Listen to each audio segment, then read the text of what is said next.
എന്നെ സംബന്ധിച്ച് എനിക്ക് ഫസ്റ്റ് 86-87 കരുണാകരൻ സാറുള്ളപ്പോഴാണ് ജോലി കിട്ടിയത്. 87 അപ്പോയിൻമെൻ്റ് ആയത്. അത് കഴിഞ്ഞ് വന്ന് പിന്നെ ഞാൻ കളിച്ച് കേരള പോലീസിൽ കളിച്ച് പിന്നെ 91 മോഹൻ ബാലിൽ പോയി തിരിച്ചു വന്നു. കഴിഞ്ഞിട്ട് 93 തിരിച്ചു വന്നിട്ട് സന്തോഷ് ട്രോഫി വിൻ ചെയ്തിട്ട് ഞാൻ തിരിച്ചു പോകുമ്പോഴേക്ക് ഡബിൾ പ്രൊമോഷൻ കിട്ടിയിട്ടുണ്ടായിരുന്നു. അന്ന് കരുണാകരൻ സാർ തന്നെ ആയിരുന്നു. പക്ഷേ ഞാൻ പ്രൊമോഷൻ മേടിച്ചില്ല. കാരണം ഞാൻ കൽക്കട്ടയിൽ സൈൻ ചെയ്തിട്ടുണ്ടായിരുന്നു. ഞാൻ പോയി 16 വർഷം കഴിഞ്ഞിട്ട് ഞാൻ തിരിച്ചു വന്നു. വീണ്ടും കേരള പോലീസിൽ കയറാൻ വേണ്ടി. അപ്പം പിന്നെ റസാഖ് സാറുണ്ട്, സ്പോർട്സ് കൗൺസിൽ പ്രസിഡൻ്റാണ്, പിന്നെ സന്തോഷുണ്ട്, പിന്നെ സുധീറുണ്ട്. അവരെ എഴുതിയിട്ട് ഷഫ് സാർ പറഞ്ഞ് നിങ്ങൾക്ക് പോലീസിൽ കയറേണ്ടതെന്ന് ചോദിച്ചു. പറഞ്ഞ് കയറണം എന്ന് പറഞ്ഞു. 2 കൊല്ലം വന്നിട്ട് സെവൻസ് കളിച്ച് നടന്നു. ഒരു തോന്നി എനിക്ക് പോലീസിൽ കയറണം. അപ്പം അന്ന് കൊടിയേരി സാറാണ് ആഭ്യന്തരമന്ത്രി. അപ്പോൾ കൊടിയേരി സാറിൻ്റെ അടുത്ത് ഞാൻ കൊണ്ടുകൊടുത്തു, ഇങ്ങനെ പേപ്പർ എഴുതി കൊണ്ടുകൊടുത്ത്.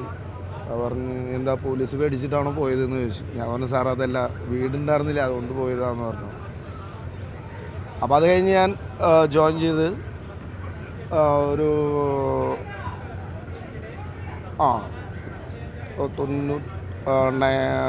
2011 ജോയിൻ ചെയ്ത്. അപ്പോൾ ഞാൻ SI കയറിയത്. പിന്നെ അന്ന് മറഡോണൊക്കെ വന്നപ്പോൾ എനിക്ക് ഡബിൾ പ്രൊമോഷൻ വന്നപ്പോൾ ഉമ്മൻചാണ്ടി സാറായിരുന്നു ഡബിൾ പ്രൊമോഷൻ തന്നു. അത് കഴിഞ്ഞിട്ട് പിന്നെ എനിക്ക് AC ആയിട്ട്. അപ്പോൾ ഞാൻ ഡയറക്റ്റ് കോവിഡ് സമയമായിരുന്നു. അപ്പോൾ ഞാൻ സാഗാവിൻ്റെ അടുത്ത് പോയി, പിണറായി സാറിൻ്റെ അടുത്ത് പോയി, സാർ എനിക്കൊരു പ്രൊമോഷൻ കിട്ടിയാൽ വളരെ ഉപകാരമായിരുന്നു എന്ന് പറഞ്ഞു. AC ആയി കഴിഞ്ഞാൽ എന്ന് പറഞ്ഞു. അപ്പോൾ നോക്കാം, ആൾ ചെയ്യാമെന്ന് പറയുള്ളൂ, നോക്കാമെന്ന് പറഞ്ഞപ്പോൾ എനിക്ക് ഭയങ്കര ദോഷമായി. എനിക്ക് അന്ന് AC ആയിട്ട് കിട്ടി. പക്ഷേ എനിക്ക് പത്മശ്രീ കിട്ടുമ്പോൾ BJP ആയിരുന്നു.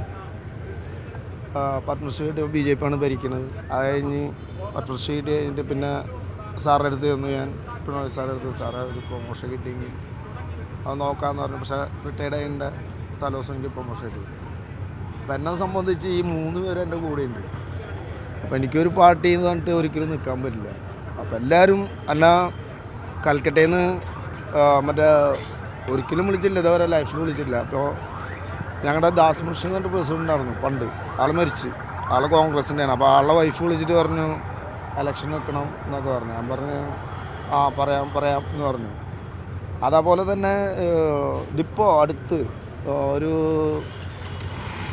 3 ആഴ്ച മുന്നേ അത് മോദി സാറ് വിട്ടിട്ട് ഒരാൾ വന്നിട്ടുണ്ടായിരുന്നു ഡൽഹിയിൽ നിന്ന്. അപ്പോൾ ഞാൻ തന്നെ പോയി പിക്ക് ചെയ്തതാണ് രജിസ്ട്രേഷന്. എന്നിട്ട് ഒന്ന് ബ്രേക്ക്ഫാസ്റ്റ് കഴിച്ച് വളരെ ഇലക്ഷൻ ലഡേക്കാന്ന് ചോദിച്ചു. ഞാൻ പറഞ്ഞു ഇല്ല സാർ, ഞാൻ ഇലക്ഷൻ നിൽക്കുന്നില്ല. അപ്പോൾ അങ്ങനെ പിന്നെ സുരേഷ് ഏട്ടൻ വിളിച്ചിട്ടുണ്ടായിരുന്നു, എന്തായാലും നിൽക്കണം എന്നൊക്കെ പറഞ്ഞു. ഞാൻ പറഞ്ഞു ചേട്ടാ വേണ്ട, എനിക്ക് ഇഷ്ടമില്ല, എനിക്ക് എൻ്റെ ഈ ഒരു സ്നേഹം മതി, എനിക്ക് വേറെ അങ്ങനെ ഒരു പാർട്ടിയായിട്ട് ഒരു കമ്മിറ്റ്മെൻ്റ് ഇല്ല. എല്ലാവരും വേണം എനിക്ക്. കാരണം ഞാനൊരു നാഷണൽ ഫിഗറാണ്. അതുകൊണ്ടാണ് എല്ലാ ഫുട്ബോൾ പ്രേമികളും കേരളത്തിലുള്ളവരും കേരളത്തെ പുറത്തുള്ളവരും എന്നെ അങ്ങനെ സ്നേഹിക്കണം. എനിക്ക് അതാണ് താല്പര്യം. അത് പറയാൻ വേണ്ടിയിട്ടാണ് നിങ്ങൾ വിളിച്ചത്. കാരണം എല്ലാവരും ഇങ്ങനെ വിളിച്ച് ചോദിച്ചുകൊണ്ടിരിക്കുകയാണ്. അപ്പോൾ ഇതൊരൊറ്റടി കാര്യം കഴിയില്ലേ. അപ്പോൾ അതുകൊണ്ടാണ് ഞാൻ ഇലക്ഷൻ നിൽക്കുന്നില്ല എന്ന് പറയാൻ വേണ്ടി. പക്ഷേ ഞാൻ അല്ലായിരുന്നു, സുരേഷ് ഗോപിയുടെ പറഞ്ഞു, എല്ലാവരും പറയണ്ടത് നിങ്ങൾ എനിക്കൊരു MP തന്നോ, ഇപ്പോൾ PT ഉഷയ്ക്ക് കൊടുത്ത പോലെ ഒരു MP തന്നോ, അതിൽ ഞാൻ പാർട്ടി നോക്കില്ല, ഒരു സ്പോർട്സിൻ്റെ അത് വെച്ച് തന്നു കഴിഞ്ഞാൽ ഞാൻ തീർച്ചയായിട്ടും ഞാൻ MP ആയി കിട്ടി കഴിഞ്ഞാൽ എന്തായാലും വരുമെന്ന് പറഞ്ഞു. അല്ലാണ്ട് ഇങ്ങനെ ഒരു പാർട്ടിയിൽ ആയിട്ട് നിൽക്കാൻ എനിക്ക് എല്ലാവരും വേണം. ഞാൻ അങ്ങനെ കൊണ്ട് നടക്കണതാണ്. ഇത്രേ ഉള്ളൂ, ഇത് പറയാനും വന്നത്. അപ്പോൾ ഈ CPM തീർച്ചയായിട്ടും എൻ്റെ അടുത്ത് ഷാഫ് സാറ് വിട്ടിട്ട് വന്നിട്ടുണ്ടായിരുന്നു. അല്ല, മറ്റേ CPM മറ്റേ അടുത്ത വർഷം വന്നിട്ടുണ്ടായിരുന്നു. അപ്പോൾ ഞാൻ പറഞ്ഞു ഷാഫ് സാറിനെ അറിയാമല്ലോ, ഞാൻ നിൽക്കില്ല എന്നറിയാമല്ലോ എന്ന് ഞാൻ പറഞ്ഞു. പിന്നെ കോൺഗ്രസ്സുകാർ പിന്നെ ഇഷ്ടം അല്ല, ഞാൻ പറഞ്ഞ ദാസ് മുർഷിൻ്റെ വൈഫ് എന്ന് പറഞ്ഞാൽ കോൺഗ്രസ്സാണ്. വിളിച്ചിട്ടുണ്ടായിരുന്നു. അപ്പോൾ ഞാൻ പറഞ്ഞ മാഡത്തിനോട് കൽക്കട്ടയുള്ള പണ്ടത്തെ പ്രസിഡൻ്റായിരുന്നു ഞങ്ങളുടെ ഓൾ ഇന്ത്യ ഫുട്ബോൾ ഫെഡറേഷൻ്റെ, ആൾ കോൺഗ്രസ്സുകാരനാണ്. അപ്പോൾ ആ മാഡം വിളിച്ച പിന്നെ മറ്റേ മേത്ര സാർ വിളിച്ചിട്ടുണ്ടായിരുന്നു. ഞാൻ പറഞ്ഞു നിൽക്കില്ല സാർ എന്ന് പറഞ്ഞു. അത്രേ ഉള്ളൂ, ഇത് പറയാൻ വേണ്ടിയിട്ടാണ് വിളിച്ചത്. എനിക്ക് എല്ലാവരും സ്നേഹം മാത്രം മതി. തെരഞ്ഞെടുപ്പ് രാഷ്ട്രീയത്തിലേക്ക് ഇല്ല ഒരിക്കലും. ഞാൻ ആദ്യമേ പറഞ്ഞിട്ടുണ്ടല്ലോ, ഞാൻ ഒരിക്കലും നിൽക്കില്ല എന്ന് പറഞ്ഞിട്ടുള്ളൂ. സുരേഷ് ഗോപി മത്സരിക്കാൻ ആവശ്യപ്പെട്ടത് ഈ തെരഞ്ഞെടുപ്പിൻ്റെ കാലത്താണ്. തീർച്ചയായിട്ടും. ഇതിപ്പോൾ ഒരു 4 ദിവസം മുന്നേ വിളിച്ചിട്ടുണ്ടായിരുന്നു തന്നെ. അപ്പോൾ ഞാൻ പറഞ്ഞില്ല ചേട്ടാ, ഞാൻ നിൽക്കില്ല ചേട്ടാ എന്ന് പറഞ്ഞു. അത് കുഴപ്പമില്ല, കുറേ കാര്യങ്ങൾ പറഞ്ഞു എൻ്റെ അടുത്ത്. ഞാൻ പറഞ്ഞു വേണ്ട ഇത് പറഞ്ഞു അവളുടെ അടുത്ത്. ഏത് പാർട്ടിക്കും വേണമെങ്കിൽ രാജ്യസഭാ സീറ്റ് നൽകാം, സ്വീകരിക്കും. തീർച്ചയായിട്ടും.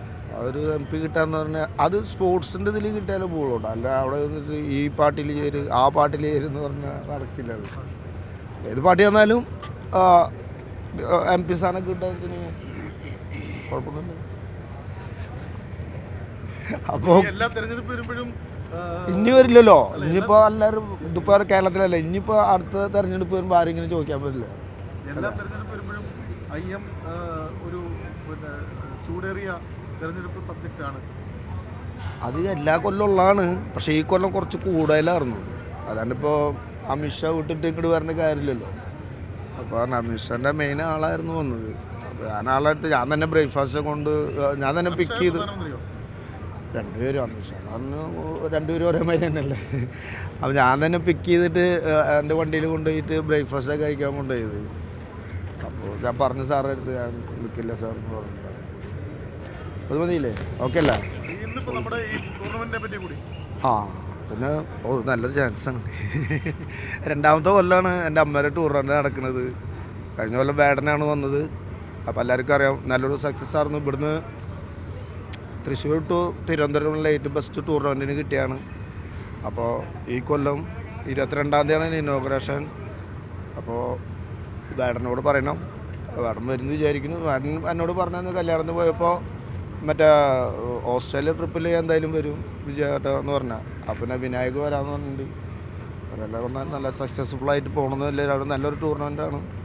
എല്ലാവരും ഇഷ്ടംപോലെ ആൾക്കാരുണ്ട് കളി കാണാൻ വരുന്നുണ്ട്. അപ്പോൾ നിങ്ങളെല്ലാവരും വരും. നിങ്ങളെല്ലാവരും ക്ഷണിക്കുന്നു കേട്ടോ. എല്ലാ നാട്ടുകാരും ക്ഷണിക്കുന്നു ടൂർണമെൻറ്റ്. ഇപ്പോൾ സുരേഷ് ഗോപിയോട് രാജ്യസഭാ സീറ്റ് കിട്ടുകയാണെങ്കിൽ അത് സ്വീകരിക്കാമെന്ന് സുരേഷ് ഗോപിയോട് അങ്ങോട്ട് പറഞ്ഞിരുന്നു.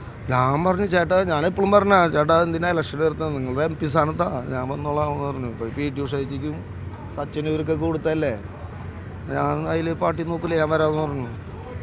ഏറ്റവും പുതിയ വാർത്തകളും വിശേഷങ്ങളും വിരൽത്തുമ്പിലറിയാൻ സീ മലയാളം ന്യൂസ് എല്ലാ ഡിജിറ്റൽ പ്ലാറ്റ്ഫോമുകളിലും ലഭ്യം.